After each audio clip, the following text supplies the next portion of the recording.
1995 में ट्राइब्यूनल का पहला व्यवस्था किया गया है ताकि वक्फ बोर्ड का कोई भी निर्णय किसी को अगर पसंद नहीं है या उसको चैलेंज करना चाहता है तो वक्फ ट्राइब्यूनल वहां आप जा सकते हैं। उसका प्रावधान पहले बार हुए हैं और उस समय यह भी फैसला हुआ कि 5 लाख से ज्यादा आमदनी किसी वक्फ प्रॉपर्टी में है उसके लिए सरकार एग्जीक्यूटिव ऑफिसर्स अपॉइंट किया जाएगा। ये भी 1995 में शुरुआत की है। अध्यक्ष महोदय जी, ये आज एक ट्रिगर पॉइंट क्यों हुआ है? ये अमेंडमेंट बिल लाने का आवश्यकता सबसे ज्यादा शुरुआत कहां से हुई?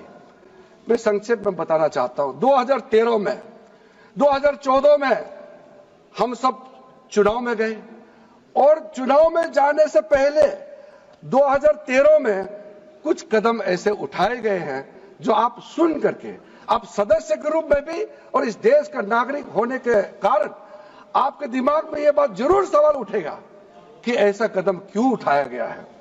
सर, 2013 में पहला यह बदलाव हुआ कि इस देश में कोई भी आदमी, कोई भी इंसान, चाहे वो हिंदू हो, मुसलमान हो, सिख हो, ईसाई हो, पारसी हो, बौद्ध हो, जैन हो, वक्फ क्रिएट कर सकता है।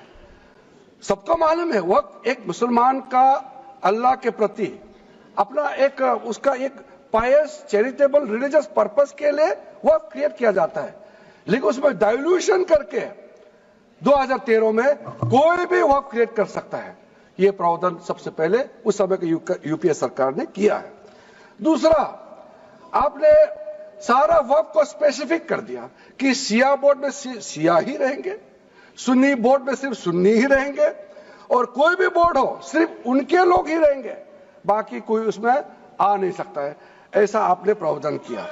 तीसरा, 2008, सर आप शांति से सुनने के बाद आप जो भी पूछेंगे हमारा रिप्लाई तो आएंगे ही सर।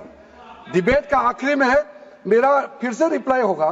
तो अभी मैं जब शुरुआत में कुछ दृष्टिकोण रख रहा हूं, इसमें कोई हस्तक्षेप ना करे, ध्यान से सुनिए ताकि हमारा डिबेट का स्तर भी ऊंचा रहे और तर्क भी सामने में आ जाए। सर, एक प्रावधान आया सेक्शन 108। उस सेक्शन 108 में यह लिखा गया है कि वक्फ बोर्ड का जो प्रावधान है इस देश में कोई भी मौजूदा कानून के ऊपर में रहेगा, ओवरराइडिंग इफेक्ट रहेगा। ऐसा आपने कानून बनाया है। इस देश में ऐसा कानून कैसे मंजूर कर सकते हैं अध्यक्ष महोदय जी? हर कानून अपना अपना हिसाब से चलता है, लेकिन एक कानून दूसरे कानून के ऊपर में ओवरराइडिंग इफेक्ट होगा, ये कोई भी मान्यता नहीं दे सकता है।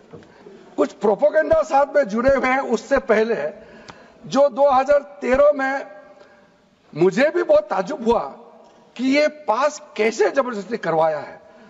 2013 में वक्फ पे यूजर जो आपने प्रावधान डाला, उसके बाद 1970 से एक केस चल रहा था दिल्ली के अंदर में। दिल्ली के अंदर में हमारा सीजीओ कॉम्प्लेक्स है, पार्लियामेंट बिल्डिंग है, कई प्रॉपर्टीज है और इसको वक्फ बोर्ड, दिल्ली वक्फ बोर्ड ने क्लेम किया कि ये वक्फ प्रॉपर्टीज है। उसके बाद ये केस चल रहा था अदालत में। उस समय यूपीए सरकार ने पूरा सारा जमीन को डी नोटिफाई करके वक्फ बोर्ड को दे दिया। 123 प्रॉपर्टी। अगर आज हम ये संशोधन लेके नहीं आते तो जिस सदन में हम बैठे हैं, ये पार्लियामेंट बिल्डिंग, इसको भी क्लेम किया जा रहा था। एयरपोर्ट, बसंत विहार, और अगर नरेंद्र मोदी जी का सरकार नहीं आते, अगर यूपीए का सरकार कंटिन्यू रहता तो क्या क्या बिल्डिंग को डी नोटिफाई किया जाना था। 123 प्रॉपर्टी को तो डी नोटिफाई किया। मैं रिकॉर्ड में कह रहा हूं, अपने मन से कुछ नहीं कह रहा हूं, मैं ऑफिशियल रिकॉर्ड का बात बता रहा हूं। अध्यक्ष महोदय, क्योंकि मेरा कान खुला हुआ है तो ये डिस्टर्ब हो रहा है मुझे। मैं अभी ये पैन की बात करता हूं। अध्यक्ष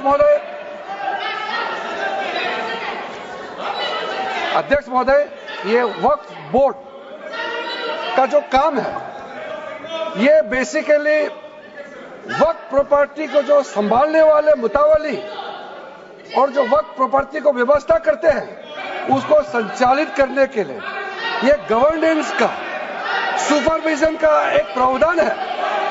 किसी भी तरीके से वक्फ बोर्ड वक्फ प्रॉपर्टी को मैनेज नहीं करता है। वक्फ बोर्ड वक्फ प्रॉपर्टी मैनेजमेंट में हस्तक्षेप नहीं करता है। आप साफ साफ सुन लीजिए, अगर इसके पास तर्क नहीं है तो इस तरह यहां डिस्टर्ब करके बहस का स्तर को गिराने से कोई फायदा नहीं है सर, ये कोई तरीका नहीं है।